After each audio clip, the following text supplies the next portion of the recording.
ప్రధాని నరేంద్ర మోడీ అధ్యక్షతన జరిగిన కేంద్ర కేబినెట్ కీలక నిర్ణయం తీసుకుంది. జనగణనలోనే కులగణన కూడా చేయడానికి కేబినెట్ అంగీకారం తెలిపింది. వచ్చే జనాభా లెక్కల్లో కులగణనను చేరుస్తూ కేబినెట్ నిర్ణయం తీసుకుంది. ఇక వచ్చే ఏడాదే జనగణన చేపట్టాలని కూడా నిర్ణయం తీసుకుంది. దీనిలో భాగంగా జనగణనతో కలిపి కులగణన కూడా చేయడానికి నిశ్చయించింది.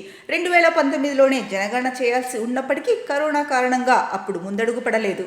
ఇక షిల్లాంగ్ చిల్చారు జాతీయ రహదారి నిర్మాణానికి కేబినెట్ ఆమోదం తెలిపింది. 22,864 కోట్ల రూపాయల ఖర్చుతో 166 కిలోమీటర్ల మేర గ్రీన్ఫీల్డ్ నేషనల్ హైవే నిర్మాణానికి కేబినెట్ గ్రీన్ సిగ్నల్ ఇచ్చింది. ఫలితంగా త్రిపుర, మిజోరాం, మణిపూర్, అస్సాంలోని బరాక్ వ్యాలీకి కనెక్టివిటీ పెరగనుంది. అదే సమయంలో చెరకు మద్దతు ధర కింటా 350 రూపాయలకు కేబినెట్ ఆమోదం తెలిపింది.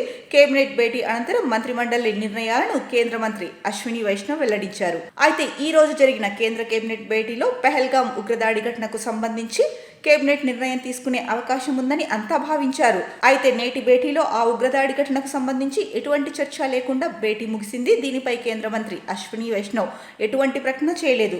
దాంతో దాడికి సంబంధించి ప్రతిచర్యలపై కేంద్రం మౌనం పాటిస్తూ ముందుకెళ్లడం కూడా వ్యూహాత్మక ఎత్తుగడగా విశ్లేషకులు భావిస్తున్నారు.